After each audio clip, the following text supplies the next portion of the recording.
Praise God! Magandang araw po sa ating lahat mga kapatid.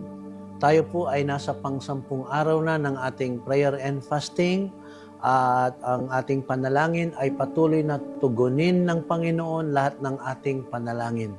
Alam niyo po, ang isa sa powerful prayer ng ating Panginoon ay matatagpuan sa Matthew chapter 6 verse 9 to 13 na sa kung saan ito ay tinawag nating lahat the Lord's Prayer. At sa ating pagpapatuloy sa panalangin, gusto ko pong bigyan ng diin doon sa kanyang maikling prayer na yon.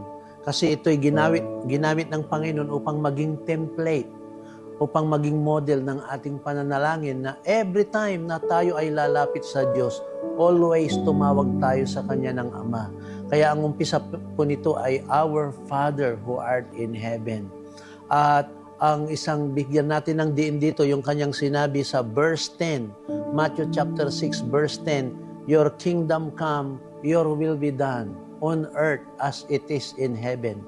Dito sa ating panalangin mga kapatid, ang kalooban ng Panginoon ay i-download mula sa langit ano mang nasa langit, lahat ng biyaya ng Panginoon sa langit, lahat ng kanyang kapangyarihan, lahat ng kanyang kalooban mula sa langit ay mangyari dito sa lupa.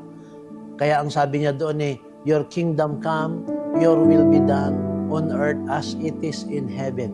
Mga kapatid, kalooban ba ng Diyos na tayo ay gumaling? Yes. Kalooban ba ng Diyos na tayo ay umasenso? Yes. Kalooban ba ng Diyos na tayo ay maligtas? Yes. Kalooban ba ng Diyos na tayo ay ma-promote? Yes. Kalooban ba ng Diyos na tayo ay magtagumpay? Yes. Yan ho ang mga kalooban ng Diyos mula sa langit na dapat ma-download dito sa lupa.